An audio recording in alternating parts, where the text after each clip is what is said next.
Olivia Blanchett, a beautiful woman looking for love in the desert of loneliness.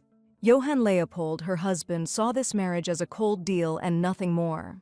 Meanwhile, Olivia was desperately trying to kindle a flame in his heart by any means necessary, while throwing themselves into the abyss of extravagance, provoking scandals out of thin air and inflicting wounds on themselves and others. But all her attempts were in vain. In a final act of despair, she tried to find oblivion in the icy waters of the lake. Olivia Blanchett was that woman, but this was definitely different. Johann Leopold, in her chambers, could not hear what his wife said so quietly. It was difficult for the woman to talk about it, but it was necessary. She did not want to repeat her fate. She wanted a divorce from the man, saying this with such coldness that she had never expressed it before. The Duchess had been surprisingly quiet these last few days. Wouldn't it be wonderful for the maids if it were always like this? How long will this last? This is just another arrogant game to attract the Duke's attention. But this time everything seemed serious. The maids should have been much quieter, because one of the maids came to the lady. Her name was Annie, and after warning her mistress, she carefully entered her chambers. Olivia couldn't help but rejoice at the arrival of the maid, wanting to show her off right away. The woman took out a divorce document and said with a smile on her face that she was now divorced. While Annie was packing Blanchett's things, she told her that she had received generous compensation, which she had not even hoped for. Namely, a villa in the resort town of Le Morne, which was so beautiful and cost a lot of money. The maid was glad that the young lady was happy, even though she didn't look it. As soon as she packed her suitcase with things, the question was asked if she would like to go with her, which would be good. Annie did not expect such a proposal from Olivia, which left her dumbfounded. Blanchett's shame was proof of her infidelity. The girl who had withered from the thirst for affection became a betrayal. The maid, at this opportunity, reached out to her mistress and took her hands in her own. Tears began to flow from her eyes because she so badly wanted to be taken with them. The woman seemed to have become a completely different person, not like she was before. The long-awaited day arrived when the girls were supposed to leave. A carriage had already arrived for them, and they calmly entered it in order to go to the long-awaited villa. It was hard to stop watching. The Count even paid all the expenses for the trip for this, which was somehow surprising. Well, after all, he is a businessman and could not leave everything as is, having decided on such an act. Meanwhile, Johann Leopold sat in his office, realizing that he was letting this woman go. But at the same time, I still couldn't look out the window after they left home. He ordered the servant, who was in the same room with him, to send someone for her. Everything will be done as he wanted. Apparently, the man still couldn't let her go so easily.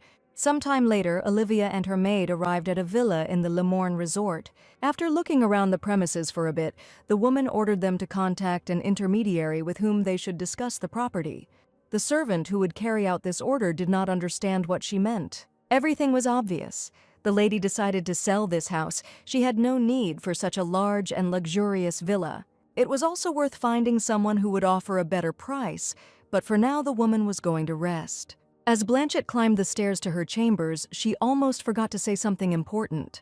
Namely, that the contract would take into account the workers, so they didn't have to worry so much. The servant should have also informed everyone about this. Such a statement seemed to lift a weight from his shoulders. Leopold had already learned about the girl's plans, that she wanted to sell the mansion she had just received.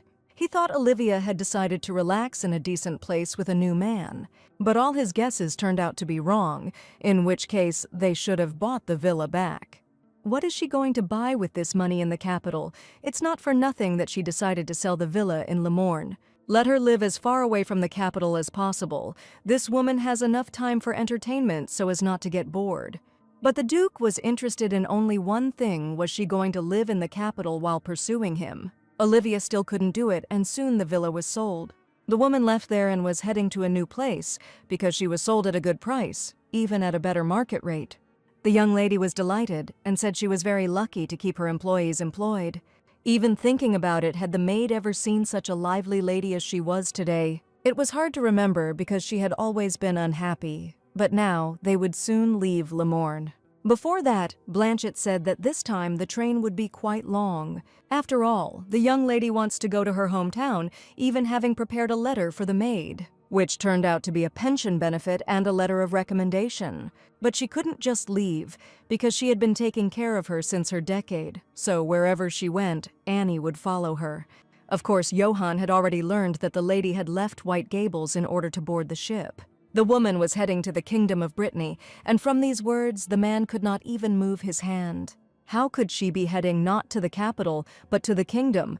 This information shocked him greatly. What was this antics? Why Brittany? Is this another trick to get his attention or what? But all they could do was watch her to see what her next move would be. Leopold was tormented by various thoughts that did not give him peace, which is what Blanchett is trying to achieve. The man still could not believe what was happening, that all this was happening to him. But most of all, he couldn't believe that she was looking at him with such eyes. At this time, at sunset, the ship had already sailed to the Kingdom of Britain, which was not so close. The sea wind was so strong that it blew the hat off Olivia's head, which was not holding on so securely. The maid was horrified by what happened because it was not such a cheap hat. But the woman just laughed at this situation. She didn't care about the headdress flying away into the distance. Olivia runs away from him, and now she has slipped out of her husband's hands forever. It is worth remembering the name Han Ji-an, the illegitimate daughter, the secret of the House of Barons. Born in the shadow of sinful love, an empty shell, given in marriage to the noble Yunha Leopold. A woman whose soul has never known love in the pages of this novel and never will. Until despair pushed her into the depths of an icy lake, just a withered flower in the wind of fate. Olivia Blanchett was accused of the attempted murder of Clara Sinclair. The woman hired Diana Brooke and Matilda Fairbucks to commit this crime. This is why the accused Olivia Blanchett is sentenced to death. Nobody believed or even wanted to hear that it wasn't her and that she was set up. And the judge pronounced a cruel and final sentence on the girl, banging his gavel on the table. Han Ji-an knew Olivia Blanchett's predetermined fate, but what threads connected their lives? The next day came. Annie woke up much earlier than the lady, and when she woke up, she wished her good morning. The woman could not yet fully open her eyes, being in some kind of half-sleep. After a few moments, Olivia was finally able to open her eyes and come to her senses a little. They were already in one of the rooms in the British estate, from where the view was beautiful. Looking at the woman, the maid immediately noticed that she had apparently had a nightmare. She looked tired. But everything was fine. Having woken up completely, she asked for help getting ready to go out. A typical fantasy novel world that became a disgusting reality for Han Ji-an. Escape from death brought her here, a woman whose life was shattered on the rocks of unrequited love. Olivia Blanchett was given a second chance at life that she couldn't pass up. At this time, the acquisition of the steel company was completed as the man had planned. Even though Lancelot was in the auction and went over their budget, they managed to get her without much trouble. What about the former Duchess Olivia Leopold, or more precisely now, Olivia Blanchett? It was difficult for the servant to talk about what was happening at the moment, which only angered Johann. So the guy handed the gentleman a golden tray on which lay an incomprehensible document. From it, it was possible to find out that at the moment the woman was staying at the Lancelot Hotel. Of all the possible places that were given to her, she chose the Lancelot Hotel. But why this one when there are so many luxury hotels around? Leopold was also interested in the question of why she went to Britain, where she had no connections or family. And how did Olivia find out about the secret purchase of the steel company? Does this woman really have her own spies? But who are they? In that case, they will have to watch her every step. The questions only grew more numerous, but there was no answer to them, which was eating me up from the inside. Johann gave her very generous divorce terms and apparently accepted them too easily. At this time, Olivia and Annie went to the nearest restaurant, which looked very luxurious. The entire tea set was already on the table, and breakfast went off without a hitch. Besides tea, they managed to order strawberry dessert as soon as the lady managed to find such a charming place. As it turned out, the strawberry freezy at this place was the best in all of Lytton. After all, Lytton was the capital of the Kingdom of Brittany, and everything was different here. While the girls were peacefully spending their time, some ladies also entered the restaurant.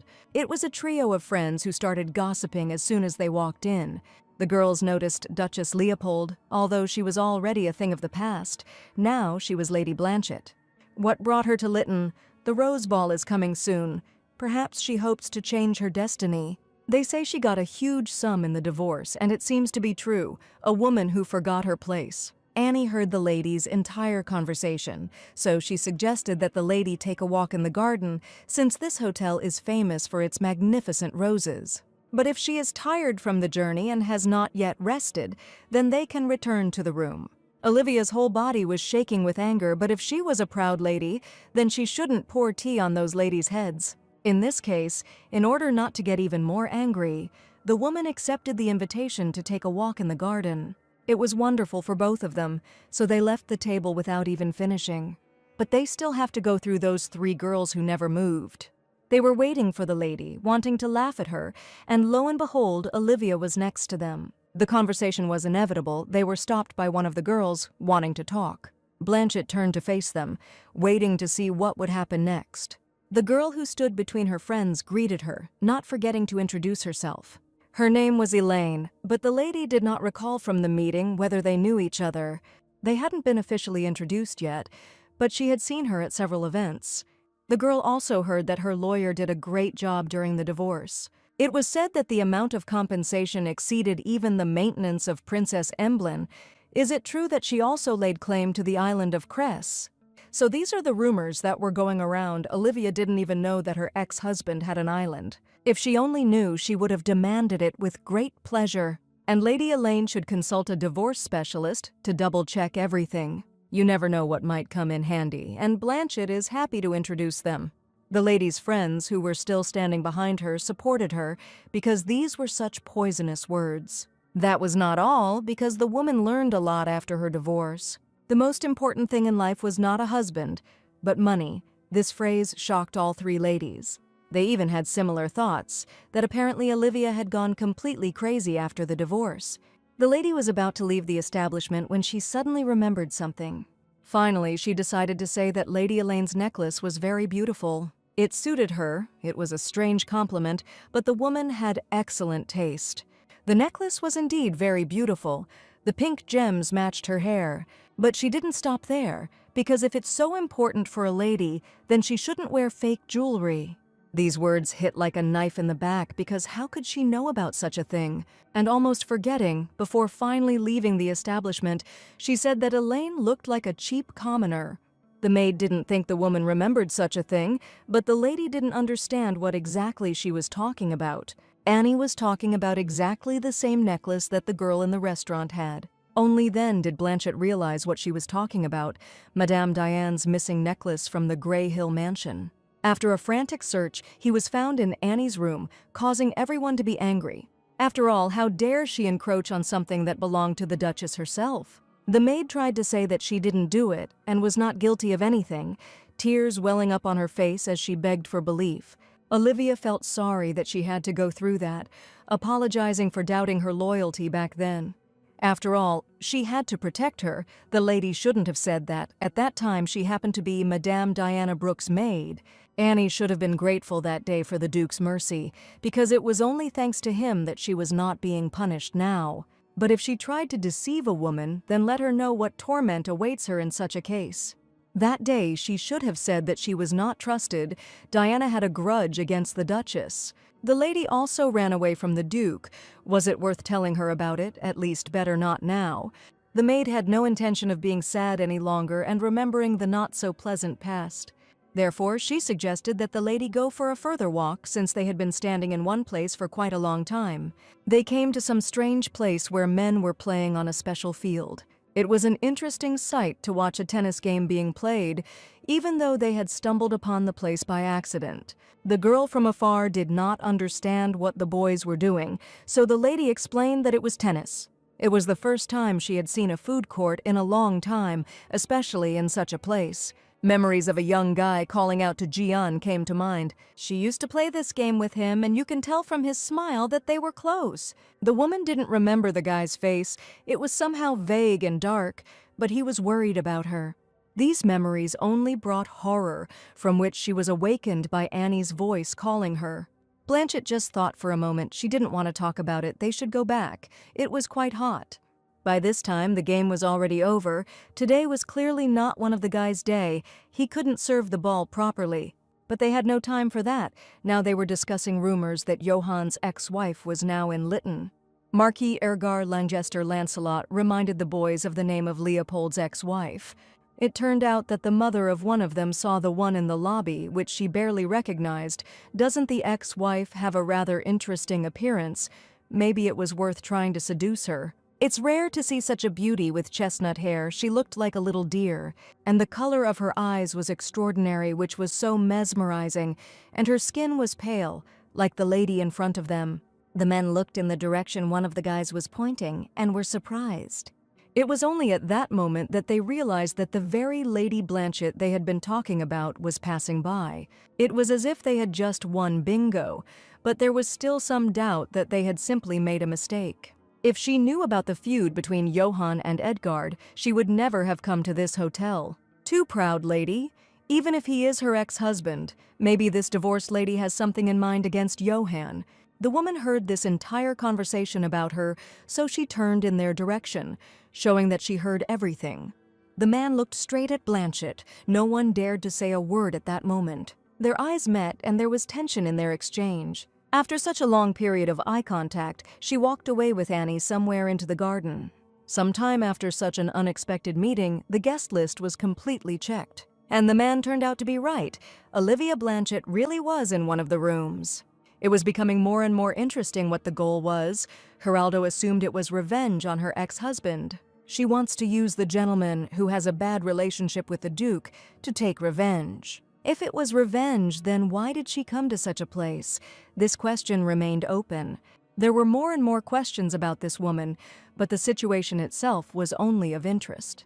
Therefore, without thinking twice, the man decided to send her a letter he had prepared in advance. It was written especially for Lady Blanchett, who was now resting peacefully in her room. Olivia also had a lot of questions about this morning, since it seemed like they knew Johann. Annie had heard from the Grey Hill maids that the Duke had previously attended the Brittany Academy. It was undeniable that he might have made enemies in this place long ago.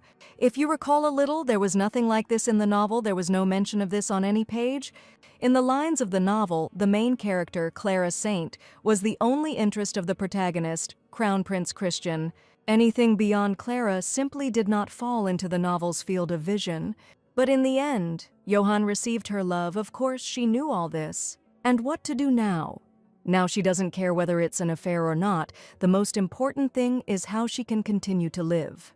How to avoid being accused of jealousy towards the main character and being executed, which will happen sooner or later. After all, the girl even immediately asked Johann for a divorce as soon as she realized that it was an affair. She didn't want to interfere if it concerned him because she had already made a mistake. Now more than anything, she wanted to live quietly and peacefully. All her thoughts about this were interrupted by a knock on the door. Annie went to check who had arrived. Most likely they had brought evening tea. Opening the door, the girl saw a servant who definitely did not have tea on his tray. She immediately called the lady, wanting her to look, but she did not yet know that it was not tea, so she decided to drink it later. In that case, since Lady Blanchett does not want to go to her, she herself approached her. In her hands was already a letter sent to the lady from some stranger with a neat red ribbon. The maid handed the lady this unknown letter, which beckoned her to open it. Olivia didn't understand who it could be from, since she didn't even know anyone in this capital. When I opened the letter, it said that every May, a tradition and a celebration blossomed in the garden of the Lancelot Hotel, in which it is a great honor to invite the brilliant Lady Olivia Blanchett. It also stated the dress code for this Saturday, whether she is the same rose whose scent makes your head spin. In such a case, the question arose as to whether the woman would grace them with her presence. It was difficult to respond to such a proposal. She needed time to think, especially since she was so partial to roses. At this time, when the sky was dark and only the moon lit the street, two men were riding horses. One of the boys was Crown Prince Christian, who was enjoying the fresh air so much. The second was Johann, whose name was full of headlines about divorce. Did he really lose interest in his ex-wife so quickly? The prince had to leave the ceremonies, so it was time to find a new duchess. The woman who would become the Grand Duke's wife was Duchess Crans, but why her? If he had listened to him, he would have remembered that Christian was already engaged to Princess Argenta. It seemed that Duke Kranz was tired of being a vassal of the Kingdom of Rondos, and there had been suspicious activity in his domains lately. A man would gladly send a bullet through Duke Kranz's forehead, but marriage is more profitable than war. They needed his daughter as a hostage, and among the unmarried men of the kingdom, there remained only Leopold, the only candidate who could take the Duchess as his wife. Well, to be more precise, he was divorced, and such jokes from the prince only made him angry. After all, why shouldn't he marry Kranz's daughter himself? He seriously suggested it. But if his father heard these words, he would rise from the grave to punish him, and since they were talking about it, Christian decided to find out if his ex-wife was looking for a new husband. Of all the men in the Kingdom of Britain, she chose Lancelot to spite Johann. The man wanted to shoot him in the tongue for such words, but that wasn't the point. He should get married. Everything else was long in the past. The prince even invited the Grand Duchess to Catherine's birthday. Leopold had no desire to go there, but it was an order that the man could not disobey in any way, and he understood it perfectly well. After all, he was ready to do anything for the peace of Rondos, even if it meant forcing someone to marry. At this time, the door to the office opened and a man entered. The servant informed the master that at last an answer had come from Lady Blanchett, that he had waited long enough. The man immediately reached for the envelope with the answer, having first lightly dried himself with a towel. The answer that was in it was not at all what Lancelot expected, and partly, as he expected, such a graceful and categorical refusal was in the spirit of a woman. The next day came, and after all the preparations, they were already at the Grant Blue restaurant. The girls were in this restaurant for the first time, which was supposed to be luxurious. As they entered, they were greeted by a waiter. If they wanted to have lunch, then unfortunately, they would have to wait a little. They would have to wait about 10 minutes, which suited the girls just fine. Annie, who was looking around the establishment, noticed a familiar figure of a girl at one of the tables. So without delay, she informed Olivia that the same lady who was with Elaine was there. She suggested that they come back another time, since it seemed like they were going to be here for a long time, which she didn't particularly like. The lady thought the girl was uncomfortable, but everything was fine. Since they met yesterday, maybe they should have pretended to be close friends and gotten a free lunch. Annie didn't like the idea at all and tried to dissuade the lady from it. After all, if she was going to dine for free, she should have had the best steak. She should have been quieter, because she was just joking. While they were discussing these matters, the doors to the establishment opened again and new visitors entered. It was a man in a luxurious blue jacket and with a smile on his face. Apparently he was having a great day. The man was as beautiful as the night or a moonflower, and he was not alone, but with a group of guys. The new staff at the hotel were a miracle. Some were outraged that he was shouting about it in broad daylight. Lancelot had not seen the waiter for a long time, who had already met a group of guys. In addition, he reported that His Excellency Lancelot was waiting for him in his chambers. The man did not expect at all that his father was waiting for him, although he was told that he had arrived. One of the guys wanted to sit with the angels, although the Marquis just wanted to eat here. That is why they ordered a table to be set for 4, which will be done immediately. Lady Blanchett was shocked by this because she arrived much earlier than the group of guys. It was only at this moment that they noticed Johann's ex-wife, which shocked the group.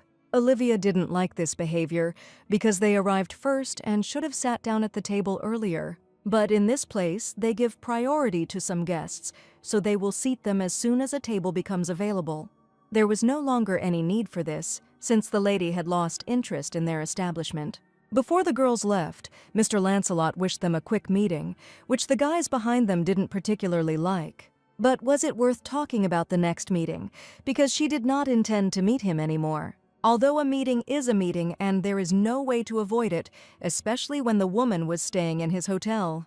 And if Blanchett would allow it, he would introduce himself to her formally, something he had not been able to do before. Let him do as he pleases, in which case, without delay, he introduced himself as Ergar Lancaster Lancelot. His name was too similar to the name of the hotel the woman was staying at. It wasn't just some coincidence, as Olivia thought. The man really was in charge of this hotel. Lady Blanchett, does she really know nothing, or is she just such a wonderful actress and doesn't show anything? Having lunch with the woman who was once Johann's wife is quite an interesting experience. So, if she didn't mind, Lancelot wanted to offer to dine with him alone. The guys standing behind were perplexed by the man's words because he said that they were already leaving. But he didn't care. He wanted to get rid of them for the sake of lunch with Leopold's ex-wife. The boys didn't understand how they could be so heartless since they had come to have lunch together. They didn't stay angry for long and decided to back off, but Olivia didn't want to cause any misunderstandings. Let the man go alone or with his companions, but the lady will go about her business. The guys tried to explain that if it was because of them, then there was no need to worry, they were not against it, but the woman was against it. Her look was frightening, and after clarifying this situation, the girls went about their business in another place. Lancelot became increasingly interested in Blanchett's behavior. She was too unapproachable. The girls headed to the park to a bench, from where there was a beautiful view of the huge clock. After this meeting with the man, the lady now realized that he was the sender of that letter. She couldn't believe that the director of such a hotel could joke so cheaply and was so young. It was worth moving to a quieter place, perhaps even to a quiet and peaceful village in some godforsaken place. While Blanchett was thinking about all this, she noticed that Annie, for some reason, was not eating. This was because after talking about steak, she had no appetite. In that case, it's worth going to the room. The lady apologized for provoking, but everything was fine. The spectacle was quite amazing. The lady simply could not turn a blind eye to such rude behavior and skip the line. As they walked through the streets and discussed everything that had happened, they noticed a familiar figure on a bench. The girl sat and trembled from her back. It was already clear that something had happened to her. Once they realized it was Elaine who had been so teasing them in the restaurant, Annie wanted to leave quickly. But the lady turned to them just as they were about to leave, asking how they liked the show. Olivia didn't quite understand what she was talking about, but she seemed to do well. It was amazing this unfair tactic of society had erased her from their circle. And now she was left alone, without her friends and trust in her husband, for which she was grateful. Although Blanchett still didn't really understand what she was thanking her for. The woman had changed a lot. She seemed completely different from the one she knew before. Elaine was tormented all this time by the question of how she knew that the necklace was a fake. The answer was simple. She had seen the real thing in the Duke's house, and now the lady had been deceived again. Her husband secretly sold the land left by her grandfather, and when she wanted to understand the reason, he only dodged the question. But she still had a premonition that he had someone on the side, even though she denied this option. She probably just didn't want to crash into the rocks of reality because he gave her a necklace for her anniversary, and he added that he paid for it only with the money he received from the sale of the land. He said that she often talked about it before the wedding, so he gave it to her and then apologized for being an incompetent husband. But now everything was clear, and it was even interesting how they had been making fun of her behind her back all this time. The fool was the one who lied to Elaine, looking her straight in the eye, which she did not agree with, because the fool is the one who is deceived by everyone. Honestly, she was even scared, because knowing the truth she would not have been able to end her marriage, it was easier for her to live in an illusion. Although I didn't understand when this illusion managed to become true and cloud my head. Lady Blanchett was uncomfortable with the way the whole conversation had turned out, as it was a rather personal topic. But she didn't need to apologize. Everything was fine. She wanted to tell it herself. And best of all, let Olivia introduce her to someone she didn't expect. She was talking about the same competent divorce lawyer the woman had mentioned.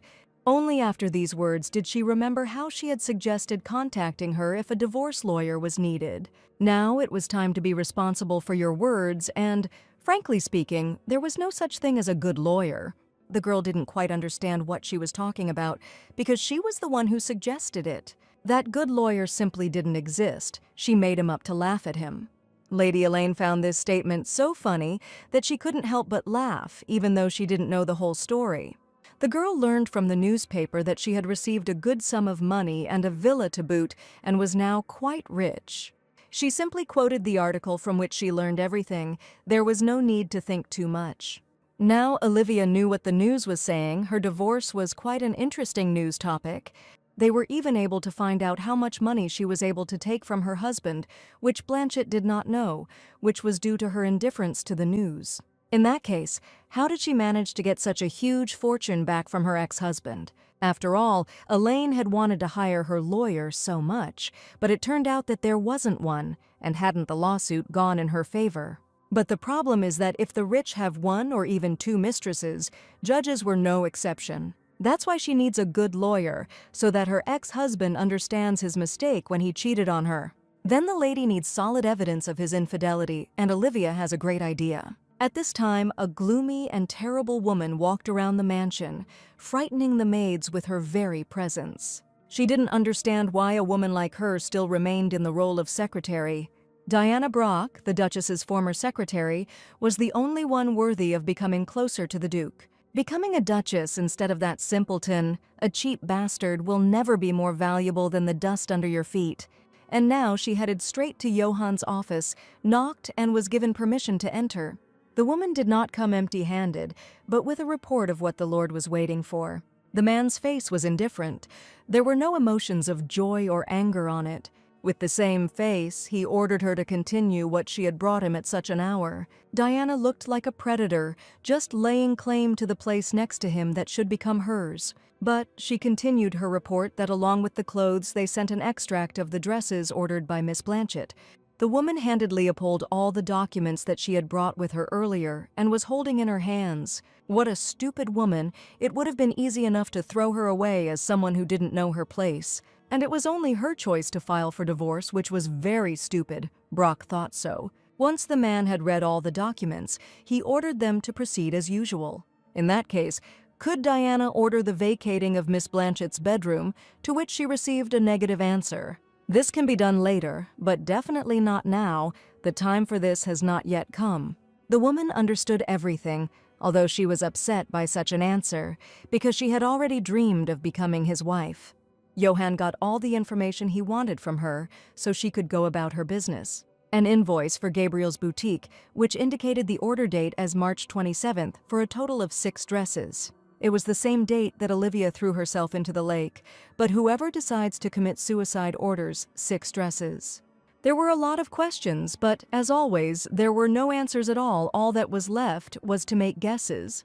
The sound of an overturned glass called one of the servants, who heard it and entered the office. He should have found out about all of Olivia's movements on the day of the incident at the lake. More precisely, who she met that day, what letters she received, and even her movements. Not a single detail could be missed. At this time, the girls were still talking about divorce. Elaine's husband's betrayal was certainly a sufficient reason for divorce. However, in a divorce case, it will be difficult for a girl to expect a fair decision from the judge. Then what about her husband wanting to file for divorce first? Doesn't she understand what that would mean? Olivia understood everything perfectly well, but she should not give him an easy divorce until he himself filed a lawsuit. The main thing was to drag him to court. As for that, in court she would simply have to demonstrate what a virtuous and good wife she was. Even though the lady is exhausted because of her husband's infidelity, it is worth telling them that she still loves him unfailingly and wants to protect her precious family. It is also worth saying that the spouse will be expected to return at any time, even if the judge is unable to make a fair decision. This means that it is necessary to sway public opinion to her side, and it will be even better if there is an opportunity to change the judge. The better Miss Elaine plays, the more contemptible her husband will become. Of course, for this to happen, there must be irrefutable proof. The girl was confident that she could force this man to file for divorce, because she doubted that this necklace was the only fake, perhaps everything he gave, including his heart. Everything was a fake, which he so skillfully passed off as the original, which made his soul even more painful. Lady Blanchett even felt a little sorry for Elaine, because she was not going through the best period in her life. But the girl didn't want to be sad, so she suggested throwing a party when she got the divorce. It was a great idea that immediately lifted the mood of the whole company and relieved the tension. Olivia agreed to the party. They would throw it with the alimony they received. That same day they went to the garden where there was a tennis court, and Annie asked to give them a break. The girls were playing so enthusiastically that everyone was tired and the drinks were at their best at that moment. When Blanchett first started playing the sport, she had incredible skills. All she could answer was that when she got married, she often played with her ex-husband. She should have taken part in the Damblin tournament. The lady will simply have no equal. The tennis tournament is organized with the support of the royal family of Damblin. It is mentioned in all the guides to the Kingdom of Brittany. A woman will think about it when her alimony ends. In about 40 years, but probably Grandma will no longer be able to take part. They had already rested enough, and it was time for the third round, where the loser buys breakfast. All this time, the man watched this game between the girls. His window was right in front of the tennis court, and it was not difficult to hear sounds from that side. The girls played very actively, and you could see from their faces that they were having fun. And Lady Blanchett looked so beautiful at that moment that it was impossible to look away. Of course, from such a distance, it was impossible to clearly see that someone was watching them. Did Johann's wife really have such talent? The Dumblin tennis tournament, with a tradition spanning 40 years, is organized with the support of the Dumblin family, Kingdom of Britain. They have a national passion for tennis. People were thrilled with the big tournament every year. It is noteworthy that the new stadium was purchased and built by the Lancelot Corporation, and its scale is truly world-class. The culmination of 5 years of efforts by the Lancelot Corporation will take place in 2 months. He could already see the headlines of the abandoned, illegitimate child winning the Dumblin Championship Cup.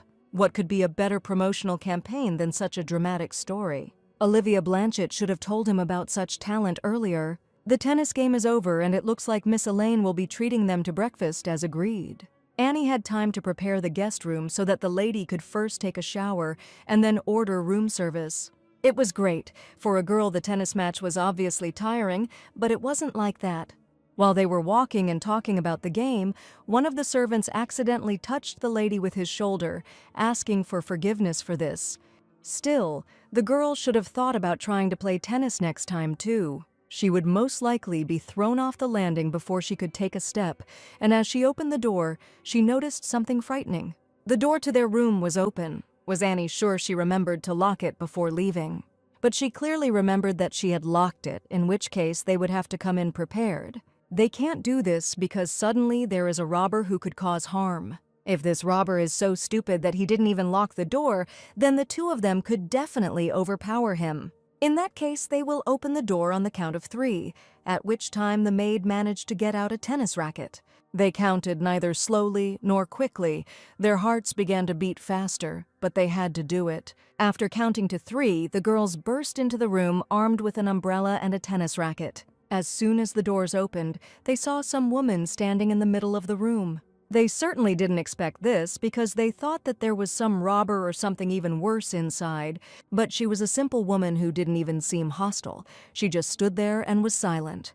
This was the maid Marie, and for the duration of their stay here, she would be servicing the room. They certainly didn't expect this and simply stood there silently, lowering their pseudo-weapons. But it was an honor for the maid to be assigned to them. Lady Blanchett had only one question: was this service provided to all guests? As it turned out, this service was only provided to VIP guests, although they were visiting this hotel for the first time. But the criteria for becoming a VIP guest were set by Lord Lancelot, and it didn't matter whether the guest was there for the first time or not. In that case, the lady asked me to convey some message to him, which she would do immediately. The woman appreciated his attention, but was forced to refuse such services. It was too much. That was all she wanted to convey, and from such words, Marie thought that she had made a mistake somewhere, or that something was wrong with the room. But looking at the room, everything was great. There was nothing to complain about, but then what was the reason? And the reason was simple. Olivia just wanted to rest peacefully without any attention. In this case, everything became clear, and the maid did not want to disturb the girls anymore. With quick movements, she passed between them, heading towards the exit of the room. Of course, I felt a little sorry for the woman, because she looked a little sad after the conversation. But as soon as she left, Annie immediately went to check all their things. No one knew what had happened in their absence. The person who sent it was a hotel representative. It's unlikely they would have done anything. And yet, the girl would not trust them too much. Fortunately, nothing was missing, and all the documents were in place. In that case, Blanchett went to take a bath while she ordered service, and after a while the man was already walking along the corridors. A little earlier, one of the servants reported that there was nothing unusual in the suitcase, but it had a double bottom, so he was unable to check the contents. He didn't need to waste any more time on this because a new plan had already been devised. A plan that he is now going to implement, of which the lady is not yet aware. And so, moments later, Lancelot was already at the door he needed in one of the hotel rooms. As soon as he approached, the man immediately knocked on the door, wanting to go inside. The woman on the other side of the door had just finished washing herself, so she was wearing only a robe. Without further ado, she walked towards the door, thinking that the previously ordered service had arrived, or her new friend Elaine, who arrived much earlier than she expected. Imagine her surprise when Olivia saw there not Elaine, but a man she did not expect. Only at that moment did she realize what state she had come out to him in and didn't even know what to say. And Lancelot just stood and looked at this whole picture, which he thought was funny. Blanchett immediately closed the doors in his face, asking him to wait a little while she got ready. And as soon as all the preparations were completed, the door to the room opened again. The woman came out dressed this time, asking for forgiveness for such rudeness, since she assumed that he was the guest she was expecting. Apparently it was some special guest, although it was just a lady that she met here. Olivia was most concerned about what business Lancelot had come for, and it was best to talk about it inside. This concerned the internal affairs of the hotel and no need for extra ears, after which the lady invited him inside. Having gone a little further, the lady invited the man to settle down in order to start a conversation. But he got straight to the point that he found out that she sent away their employee. Is it possible that they insulted the lady? It wasn't like that. She appreciated the hotel's gesture of kindness, but she preferred something else, but definitely not this. The representative was shocked to learn that the woman was crying in front of the manager. The cliché wasn't the most pleasant, so she decided to play on her emotions a little, wondering how this had happened. It turned out that Marie was a veteran who had been working there for 30 years and prided herself on her professionalism and impeccable service. They said she couldn't control her emotions because she had never experienced anything like this before, even though it wasn't intentional. There is no more telling assessment than a client's refusal. Although it was not a refusal, she said that she wanted to leave because she would not be able to look her colleagues in the face. This whole story happened because the lady was uncomfortable with strangers coming and going. So if anyone should leave the hotel, it's her. It's not the best decision. Throwing out a guest for the sake of a maid, it's absurd. And what does she think will happen if they find out that the guest was kicked out for the sake of the maid? The maid won't even have any place where she can be accepted after such a disgrace. These words only put more pressure on the woman and frightened her a little. After all, if you listen to all this, coming from his mouth it sounds like some kind of threat towards her. But of course this was not so. The man was trying to say something completely different with his words. Namely, that he hopes that Miss could meet with their employee to resolve this misunderstanding. If it was her, then she had no other choice. She also wanted to clear the air. Lancelot almost forgot to tell the lady that it was an honor for them that she chose their hotel.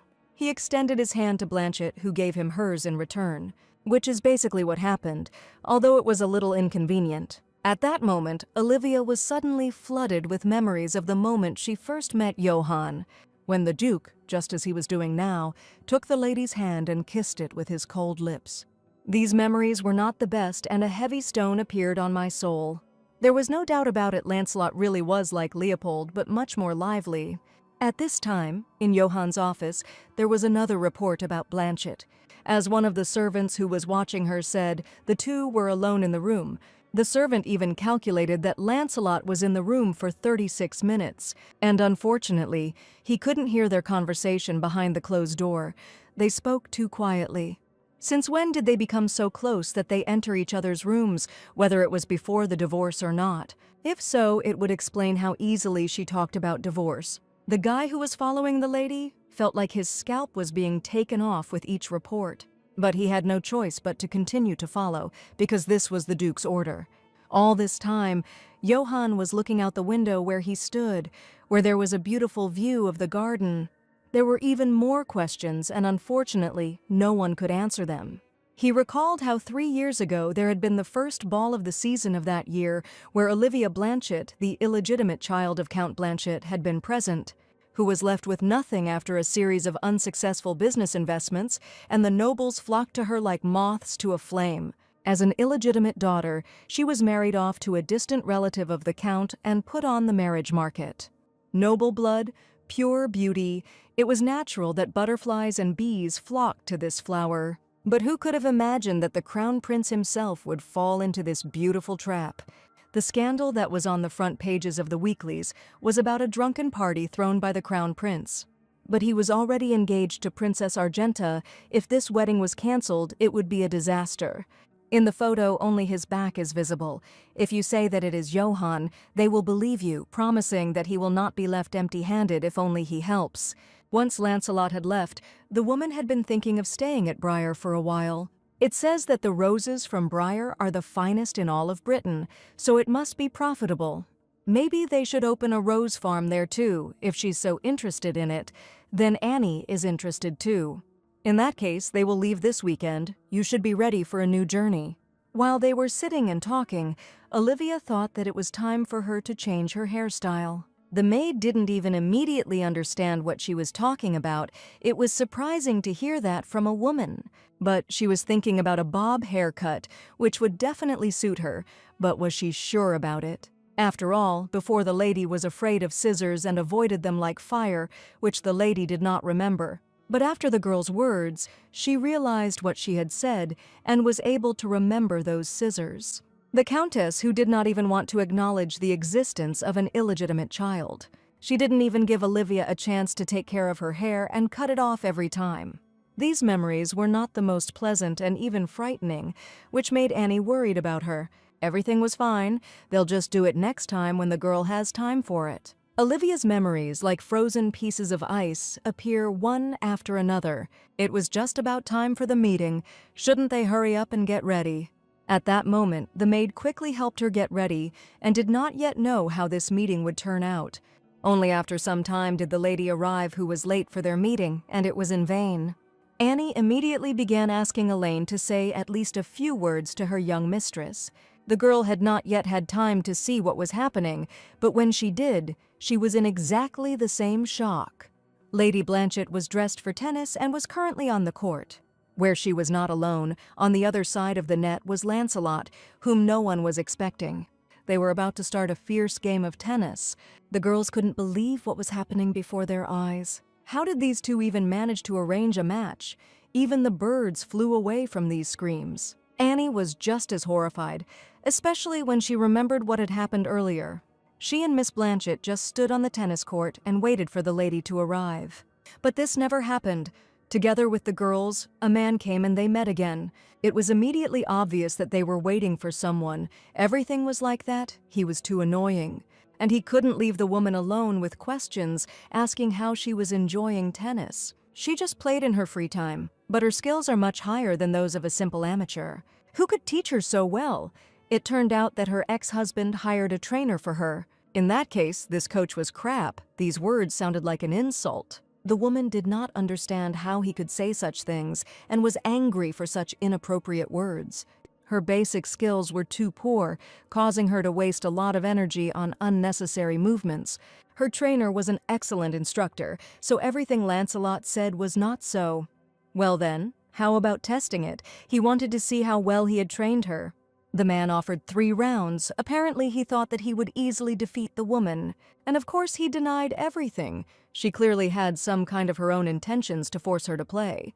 That's why I suggested making the game much more interesting, but the lady is not a fan of gambling. But Lancelot didn't suggest betting anything more. Without thinking twice, he had an idea. As for the desire, it's quite a tempting offer. The winner will be able to make one small wish, without crossing the line, of course. She couldn't refuse such an offer, so she asked Anne to bring her racket. That's how it all started. If Elaine had come earlier, maybe this wouldn't have happened. In tennis, 3 points were 40. The player who scored 4 points and has an advantage over the opponent of 1 or more points wins the game. There was one last round left, which could decide the whole game if you just concentrated. He has held up well all this time and continues to do so to this day. If Blanchett wanted to get a quick point, he had to try hard. And now was the perfect moment to serve the ball to get the coveted point. She hit the ball with such force that it was difficult to hit it back with a racket, and the man was unable to do so. And after such a good hit, this lady still says that she doesn't like gambling and risk. The ball rolled quietly across the court, indicating that this round was Olivia's. Enough time had passed since then, and if you listened closely, you could hear the blows. The game could be heard throughout almost the entire hotel as it continued and became more and more intense. Miss Blanchett had just 1 point left to score, and Elaine and Annie were cheering her on. She would be able to do it, but it was unbearably hot outside, and it was difficult to play. The woman thought it would be much faster, but Lancelot didn't even think about losing. And the ball was right there for him, and it was a man serving in that round, which wasn't very good. But due to the unbearable heat, Olivia could not stand it any longer and unbuttoned her shirt a little. It was impossible to take your eyes off this view, and she looked beautiful. It looked too mesmerizing that even the man's face turned slightly red. Meanwhile, Annie and Elaine were shocked by the mistress's behavior. But it didn't matter now because Lancelot was serving the ball that would decide the whole game. And this ball, fortunately for the lady and unfortunately for the man, went straight into the net without even flying over it, rolling neatly straight towards the gentleman's leg, showing that he had screwed up. After such a quick ending, the game was over. Annie shouted it to the whole street. Lancelot, climbing over the net to the other half of the court, congratulated the lady. For now, she couldn't stop rejoicing that she had managed to win against him and prove she was right. All that remained was to find out her desire, because that was what they had argued about at the very beginning. But Blanchett would think about it, because right now she couldn't think about anything, and that was acceptable. While they were talking and the woman's shirt was being buttoned back up, the man couldn't look away. They shook hands, agreeing on this outcome of events. The game was very difficult, and after that it was impossible not to have a full rest. All this time something had been bothering her, which Annie noticed. The reason was that she still had to attend the ball. Olivia was referring to the Rose Ball, which was to take place in a few days. When she was left alone with Miss Elaine, she begged as much as she could to go with her. In fact, she distanced herself from her friends because of it, saying it was probably the last Rose Ball before she got a divorce. And after that, she would no longer be able to receive an invitation. The lady could not refuse her. It was very sudden, because the Rose Ball is already this Friday, and today was Wednesday. There was no time left to prepare the dress. What should she do then? There was also Marie, who might have had contacts with a designer nearby. After the misunderstanding was resolved, she said that if necessary, one could contact her. The woman was immediately called, and she came as quickly as possible. Fortunately, she knew a designer who worked quickly. Even if the base took place the day after tomorrow, isn't that too short a time for preparations? But for her, everything was doable, and after a while, an elegant woman in a hat came. She was glad to meet Lady Blanchett in person, because today she would be dealing with her. This charming woman was Madame Couturier Yves Lorraine, or to put it simply Lorraine. She came as quickly as she could, and she was not alone and with all her things. Lady Blanchett was amazingly beautiful. Her appearance inspired at just one glance. But such a beautiful lady will have to undress so that she can take all the measurements and sew the dress. Meanwhile, Johann reread the letter over and over again, which said that the prince had informed him that he would meet Lady Krantz. He shouldn't have kept her waiting. The letter was clutched in his hands almost immediately. The carriage with the man was traveling in the rain, and the way home was not the shortest. But after a while, he finally drove into the courtyard, where servants with an umbrella were already waiting for him. The servant who walked next to the master and held an umbrella wanted to say something but could not. It was about the Leopold Hotel, which he planned to build in Lytton. The city administration would not be able to give permission. The situation was quite bad. All the other details will already be in the office because they entered the mansion. As soon as they entered, the man was greeted by servants and a portrait of him and his father, which hung on the wall. This portrait had been hung recently, and he didn't understand why they had taken down his portrait with Olivia and hung another one. Leopold doesn't have a habit of repeating the same thing several times. He won't ask again. At that moment, a secretary appeared, dressed in a bright red dress. She also wanted to meet the Duke. She said that it was she who had taken the picture, which was confirmed by all the other servants. Johann ordered this painting to be hung back, but is there any special reason for this? His birthday was coming up soon, and Brock took it off especially for the people invited to the banquet. These words angered the gentleman the most because it happened in his absence. And now, in order to hang a painting in his house, he must ask permission from every servant. After this scandal, when the painting was returned to its place, Diana Brooke was asked to come into the office. Maurice, one of the servants, wanted to clarify something. It concerned the incident on the lake. The day the former Duchess tried to drown herself, could she please describe her daily routine as accurately as possible?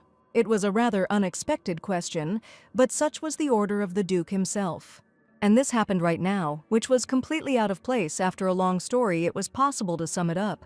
Due to the rain that had been pouring down since the morning, Brock was a little late for work, and upon arrival she checked on the Duchess and found her drunk and crying. The lady refused lunch and suddenly announced that she needed a summer dress. At about 3 o'clock, Madame Gabrielle arrived, took measurements and suggested several options, and at about 5 Madame left. That's exactly how it was. She sorted out all the bills and returned home at 6. And 2 hours after that, the lady threw herself into the lake. Doesn't she find that strange? Everything was as usual, and the woman did not notice anything strange. But she was a person who had planned suicide, orders clothes, and summer ones at that. The former Duchess had always been unpredictable, so this was not surprising. It also turned out that immediately after the incident on the lake, one maid disappeared.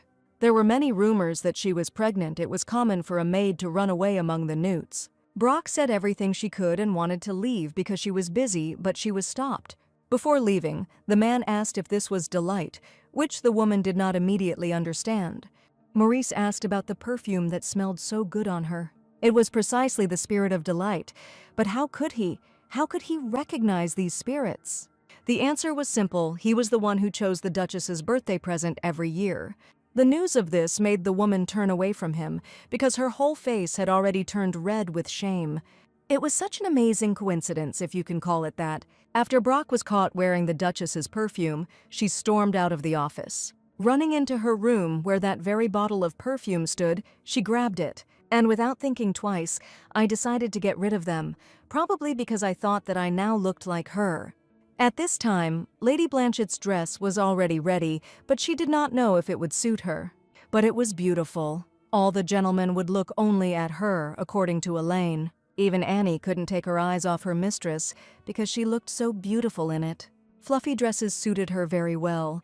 Even designer Lauren confirmed that the maid had taste.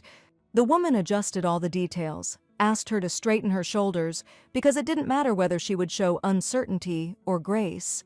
All eyes would be on her. The lady only had to look at how beautiful she was. And it was really so, only the sewn dress was impeccable in all respects. Tonight, Olivia will be that bright rose that will conquer everyone. It can't be that she is as beautiful as they describe her, and that was not all.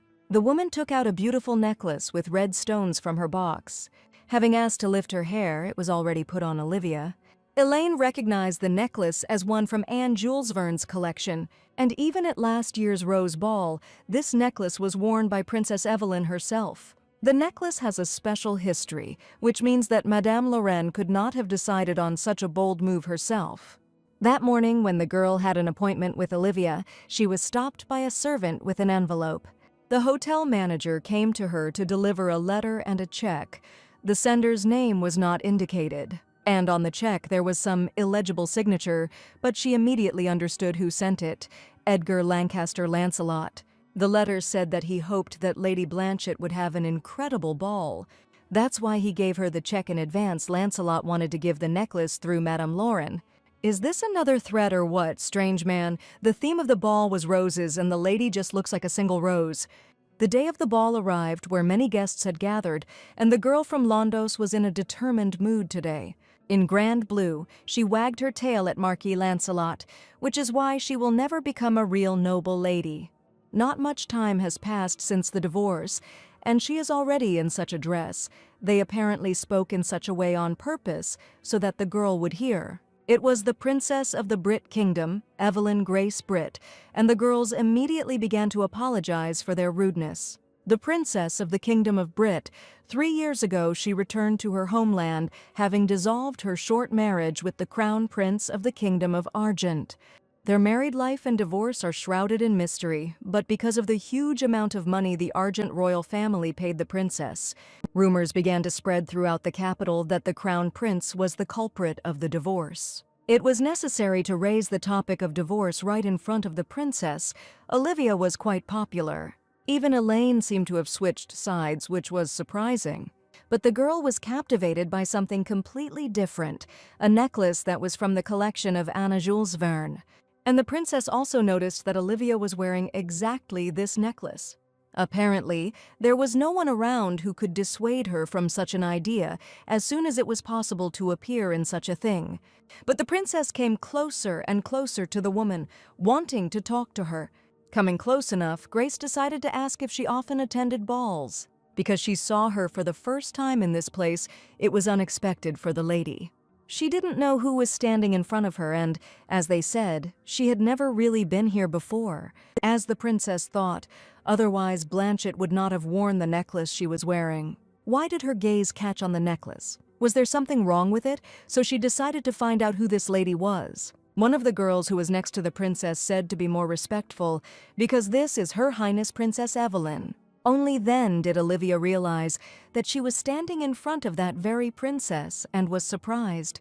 In that case, since she finally found out who it was an honor for her to meet her. The girl was also glad to meet us, although it was not obvious from her appearance. She had heard quite a lot about her, but this was the first time they had met Lady Blanchett in person. Does she even know about the necklace she was wearing now last year? It was the princess who wore it. And she didn't even think that she would see him again so soon. There was an unspoken rule prohibiting such antics. Something like an unwritten law as a sign of respect for another noble lady. The woman, of course, did not know about all this, and if it offended her so much, then she apologizes for such an offense.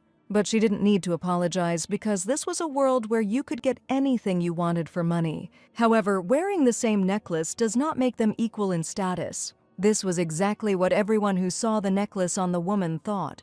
At that moment, their not very pleasant conversation was interrupted by a man who was heading towards them. It was Lancelot, who did not understand what the ladies were talking about, since they did not even deign to look at him. Evelyn, as soon as she heard and saw the man, was immediately filled with joy.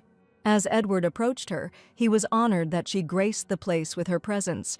Lady Blanchett watched in silence as this selfish spectacle unfolded before her. Realizing that all attention was now focused on these two, she immediately moved away. Her Highness the Princess felt superior at that moment, showing who she was with, but the lady was not up to it at all. She wanted to leave this place as soon as possible. At this time, Annie was at the hotel, sorting out all the bills for the month, of which there were many, realizing that he and the lady had spent a lot of money after leaving the mansion. Could it have been left like that? But then more documents caught my eye. The girl wanted to see what kind of documents these were. They were from Patek's. This is a brand of luxury watches. Apparently the lady was now interested in watches too. On paper was the slogan that the new Patek's watch would illuminate the wrist, ordered on March 14th and delivered on June 16th. The address that was given shocked the maid because it was Great Hill in the name of Duke Johann Leopold. June 16th was Duke Leopold's birthday. This is a gift that the lady ordered in advance. They are already divorced, but the gift will still be delivered. The ball was cheerful, with guests chatting and drinking while the music played. It reached all the way to the street, where there was no one, only lanterns lit it up. Lady Blanchett went straight to the street, where there was a beautiful fountain with rose bushes. The woman sat and thought about everything that had happened a little earlier. The shoes that Olivia had been wearing all this time rubbed her feet so much that the pain was unbearable. Probably tomorrow all the newspapers will be full of stories about the necklace. Necklaces chosen by divorced women, collection by Anne Jules Verne, the princess and the illegitimate child who had the same necklace at different balls. Who will be the winner? Madame Lorraine also selects dresses for the princess, so she probably knew. I knew that she had already worn it and would be at the upcoming ball, but why did she give the necklace? She had no reason to do this to a lady. The illegitimate's request could have simply been ignored. All her thoughts were taken away by a male voice. Lancelot came to the fountain asking why she was here. It was simple. He was there. Because of one necklace, the lady became the enemy of all high society. The music was clearly audible even on the street. It was a pretty good moment. So the man asked Blanchett to dance since the music could be heard. She would have gladly accepted such an offer, but as he could see, her legs were a little swollen. It's amazing how she managed to play tennis with such small feet. In that case, the lady wonders how he managed to lose with such big feet. Wouldn't the lady like to take part in Dolan's tournament since she's doing so well? But the answer was negative. Not a shadow of a doubt. Since the lady doesn't want it, nothing can be done. Suddenly, he grabbed his chest sharply, groaning as if something was hurting him. The man fell right on top of the girl, who was worried about him. It happened too suddenly. Their faces were very close, and it was impossible to hide the embarrassment she felt. But it was all because the refusal hurt his heart. Such behavior looked stupid. It was outrageous. Did he want to die? She suddenly became so rude. And while they were hugging, there was a photographer on one side who managed to take a photo. The light was strong enough for the woman to notice it and become concerned. Lancelot was also worried, but he pretended not to be because he couldn't show that he knew everything. The next day, this photograph was already on the front pages of the weekly, which stated that Edgar Lancelot had arranged a secret meeting with the former Duchess Leopold. That is why the Dowager Marchioness Margaret Wellington was against marrying this girl. In her lifetime, such a thing had never been heard of. Such a disgrace, and on her birthday too. How much time has passed since the divorce? Not much time at all, and she's already doing such things, the shameless woman. But before all sorts of nasty rumors started to spread, it was necessary to quickly break all ties with her. To think that such an article was published on her birthday, but she had had a girl in mind for a long time. This is Lady Josephine. She was perfect for the role of the Duchess, and her piano playing is perhaps the best of all the ladies of Londos. She is good at singing and drawing. A good candidate. The woman will arrange a meeting for them in the near future. The man will listen to the rest of the wishes on his grandmother's next birthday. With these words, he left the room where his grandmother was sitting, which was outrageous. But Johann had no time for this. He did not want to listen to his wife's new proposals. The whole story from the newspaper that Olivia was now having an affair with Lancelot didn't leave my head. He still didn't understand when they had managed to become so close. The woman could have chosen anyone, any man in the world, but not Edgar. While he was walking along the corridors, he met an unknown guy who approached the man. He introduced him as Johann's cold cousin, and the boy was not alone. His ex-wife has become quite famous in Brittany. Will she become the wife of this Lancelot? When did they first become so close? Perhaps it happened when they were still sharing a bed. It's good that he managed to divorce her, otherwise he could have given the cuckoo chick as a great-grandson to his grandmother for her birthday. These words hurt Leopold deeply. He could not tolerate such humiliation towards himself. It was so serious that the man couldn't take it anymore and hit the guy in the face. Edgar had put so much effort into this gift that he hoped the man would like it. Madame Lorraine did even better than he expected. He had originally asked her for only one thing, namely to make Olivia Blanchett appear to everyone as nothing more than an illegitimate divorced vixen. But the man could not even imagine that she would put on her this necklace that the princess had previously worn. The fact that Her Highness was also drawn into this and attracted public attention was only for the best. But Lauren had gone too far. Olivia was now like a piece on a chessboard. This put an end to Blanchett's social life. This way, the man will be able to give Johann a special gift, and soon a successful tennis tournament awaits him, which will take place at the almost completed Daphne Stadium. How convenient that there is a woman who can be used. She is a treasure that just fell on your head. Everything was going exactly according to the plan that had been laid out a long time ago, and Olivia didn't even know about it. While Lancelot was playing with the chess pieces, there was a knock at the door with the words that Her Highness the Princess had arrived. It was unexpected, because he wasn't expecting anyone, but she was let in a few moments later. The woman was not in the best mood. It was clear from her face that she had been crying for a long time. This banquet in honor of the Marquise's birthday did not last long for Johann. The man had already arrived back in Great Hill and was not in the best mood. His arm was swollen and bruised from the last fight where his cousin had overdone his words. The gentleman had already been met by one of the servants, who was surprised that he had returned so early. The evening won't get any better because it turns out that the man has a guest. This uninvited guest had been standing at the door all this time and was already waiting for Leopold's arrival. The man wanted to talk to his granddaughter's ex-husband. In that case, whiskey was indispensable, and Johann ordered it to be brought to the living room. He showed up at a time when the mood wasn't the best. Tactlessness seems to be a family thing. At this time, Her Majesty the Princess was in Lancelot's office. She didn't understand what kind of man could do this to her. No one had ever hurt her so much. It was a sudden start to the conversation, but he was curious to see how it would continue. The girl apologized for showing up like that. It was mostly due to emotions. But she did appear. These words from Edgar's mouth sounded cold and cruel. There was nothing left to do but invite her to sit down and talk. The princess did just that after the proposal. It was uncomfortable to start a conversation. She didn't sleep a wink last night because she heard everything from Madame Lorraine about the necklace. This year, she still wanted to wear the necklace from Anne Jules Verne that she wore last year. Madame Lorraine, however, upset the girl with the news that it had already been bought. This was an unexpected turn of events for the princess, because who could buy her necklace? It turned out to be Edgar Lancaster Lancelot. A little earlier, he bought it. As soon as she heard this name from Madame Lorraine, she had to hide the excitement on her face. The man prepared it for her because it was the same necklace that he said suited her so well last year. Edgar didn't forget her either because their love wasn't fleeting. But it was a completely different Lady Blanchett who came to the ball wearing this necklace, which was a blow straight to the heart, which made her unable to stop crying and thinking about everything. Madame Lorraine turned out to be much more talkative than Lancelot expected for a merchant. Reputation was everything. But the princess was worried about the question of what kind of relationship he had with that woman at the ball. Was the man punishing the girl in this way for everything that happened between them? Why did he make her a laughingstock in front of high society? He was tired even during their relationship, but this woman has no equal in her ability to pretend to be unhappy. Even now it was clear that she was simply squeezing out her emotions, trying to appear depressed. And it was Evelyn who spoke about the breakup for the last time, and he had nothing to do with it.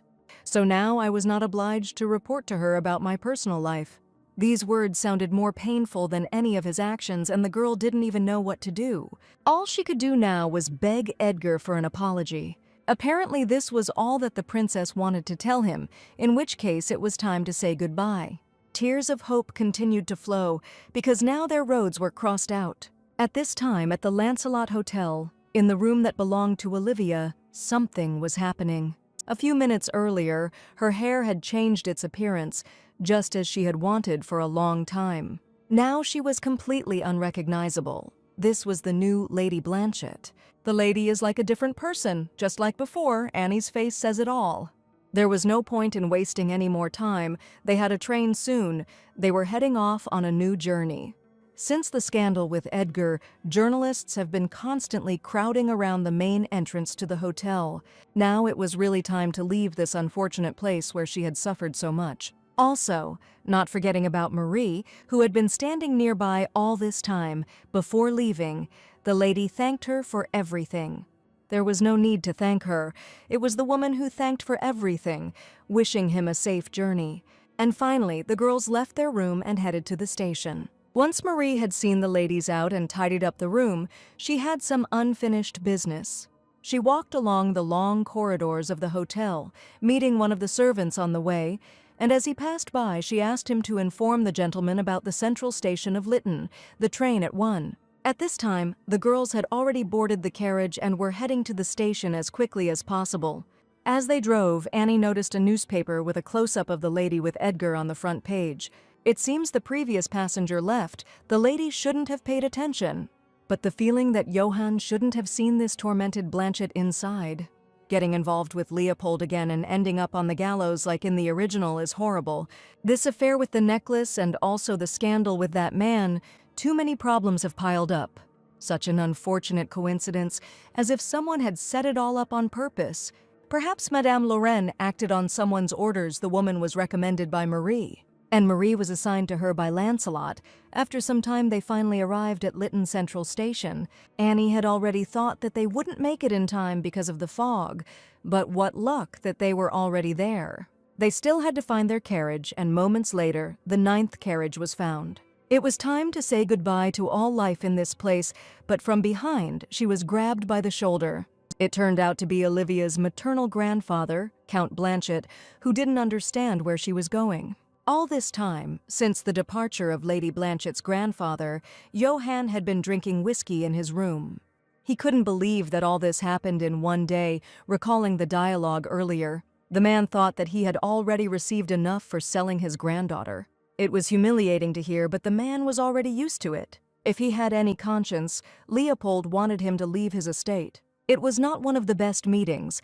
Why did the Count come to him? All this time the man was also waiting for his bed to be made, but he could not even imagine who would come to him. But why was it his secretary who did such things? It turned out that the maid Matilda dared to fall asleep. Tomorrow she will scold her properly. In the meantime, it is the woman who will make the bed for the gentleman who was quietly drinking.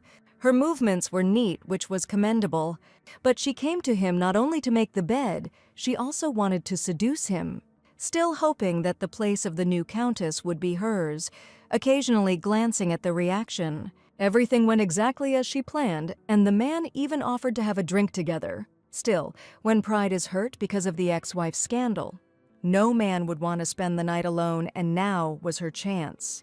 But since it was already late, Diana agreed to just one glass. She carefully approached him and watched as Johann drank more and more alcohol.